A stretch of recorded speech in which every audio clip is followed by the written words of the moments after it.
बिस्मिल्लाहिर्रहमानिर्रहीम।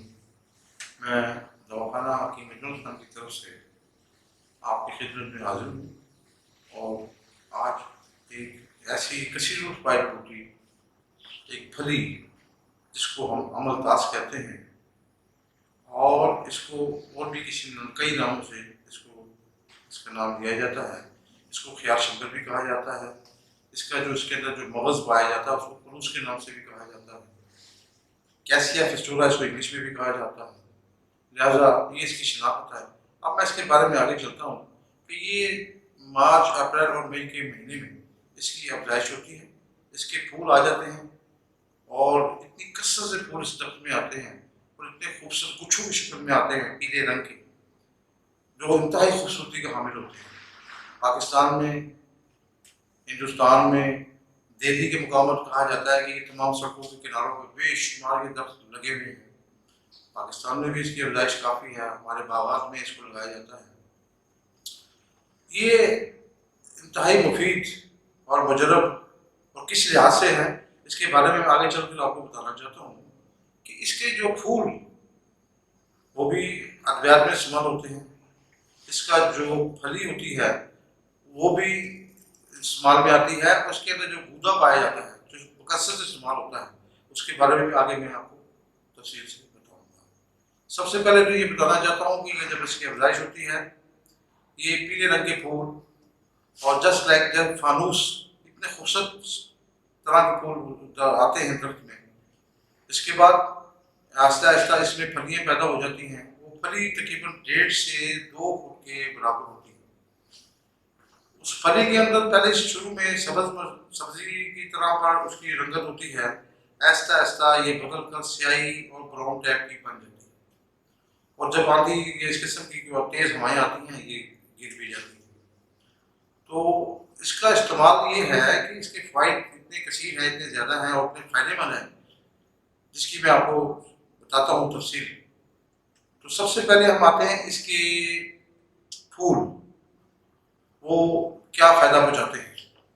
इसकी फूलों की गुलगन बनती है।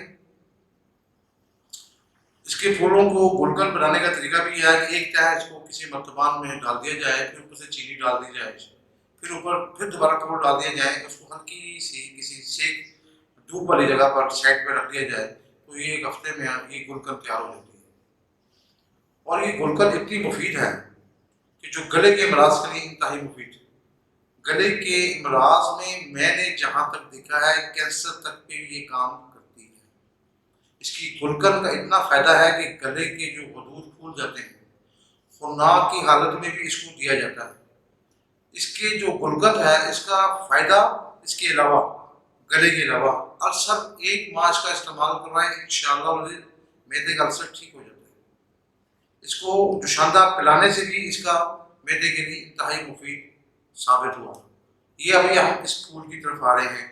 इसके अलावा जो इसके पत्ते हैं, वो उनको घोट लिया जाए, उनको घोट के लेकर जहाँ पर इंसान के फंगस हो जाता है, उंगलियों के बीच में जल्द फट जाती है, पैरों में फट जाती है, और ऐसा जल्दी अमराज जैसे कि दाद है, उस पर इसका लेप लगाना इंतहाई मुफीद और मुजरब है। अब इसकी तरफ हम आते हैं मजीद कि जो इसके अंदर गूदा है, गूदा इंतहाई मुफीद और मुजरब है और इसका फ़ायदा कब्ज़ की हालत में इंतहाई मुफीद है। कब्ज़ जो उम्मुल अमराज है, जो लोगों को इसकी वजह से बहुत परेशानी रहती है, 10 ग्राम तकरीबन इसको लेकर, इसका गूदा अंदर का लेकर और हाफ कप पानी, तकरीबन 200 मतलब मिकदार में या आधा कप पानी ले लें, उसमें इसको मिक्स कर लें 20 ग्राम को, और रात को रख दें नीम गर्म पानी में, सुबह उसको पी लें या फिर 2 या 4 घंटे के बाद उसको आप पी सकते हैं। तो इंशाअल्लाह आपकी कब्ज़ दूर हो जाएगी, आंतों की खुश्की दूर हो जाएगी। और इस ख्याल शंबर में ये इंतहाई फ़ायदेमंद जो चीज़ है कि जो हमारे बलगमी मिराज हैं, जो सौदावी मिराज है, जो खिल्लत हमारे जिस्म के अंदर ज़्यादा हो जाती है, उसको बजरिया पकाने ये खराज कर देती है। इसके इतने मुफीद फ़ायदे हैं। तो लिहाजा गले के अमराज में नंबर 1, नंबर 2 खुनाक की हालत में इसका जुशांदा, इसको गर्म करके اور اس کو ان حالتوں میں بھی کہ اس کو پٹی باندھ کر گلے کی بیرونی طرف بھی لگایا جا سکتا ہے، ورغوں میں لگایا جا سکتا ہے، تو اندرونی طور پر بھی اور بیرونی طور پر بھی اس عمل تاز کا، جس کو ہم خیال شمل کرتے ہیں، اس کا استعمال انتہائی مجرم ہے۔ تو سب سے پہلی بات یہ آ گئی کہ ہم نے آپ کو بتایا کہ قبض کے بارے میں اور آنتوں کی خشکی میں انتہائی مفید اور مجرب، گلے کے امراض میں انتہائی مفید اور مجرب۔ اس کے علاوہ اب جو اس کا پھلی ہے، اس پھلی کا جو چھلکا ہے، وہ اس کو بھی کئی حالتوں میں ہم مدر حیض کے طور پر بھی دیا جاتا ہے، تو اس میں کتو ملا کر، سونف ملا کر اس کا جوشندہ تیار کیا جاتا ہے، اس حالتوں میں بھی اس کو دیا جاتا ہے۔ اس کے علاوہ مدر حیض ہونے کے علاوہ اس کا جو اوپر کا چھلکا ہے، ان حالتوں میں جب بچے کی افزائش ہونے والی ہو، اس حالت میں اس کا جوشندہ دینے سے بچہ بآسانی پیدا ہو جاتا ہے۔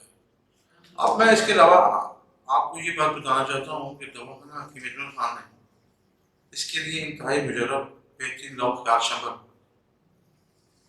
عمل تاز کی چٹنی ادارہ تیار کرتا ہے، اور اس کا انتہائی 100/100 رزلٹ اس کا ہم اپنے مطلب پہ لیتے ہیں۔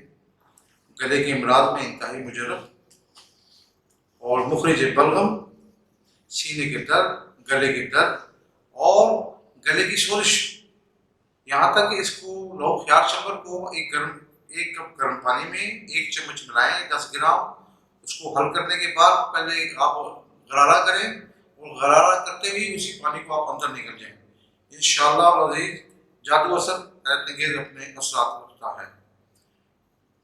اس کے علاوہ اس میں کیا ڈالا جاتا ہے؟ لوگ خیال شمل میں ہم اس کو کٹا، جس کو ہم ارسی کہتے ہیں، اس کے بیجوں کا اس کا گودا لیتے ہیں، اس میں سبستان ڈالتے ہیں، اس میں لسوڑیاں جس کو ہم سبستان، اور خیال شمل فلوس جس کو ہم مغز کہتے ہیں اس کا، وہ ہم اس میں ڈالتے ہیں۔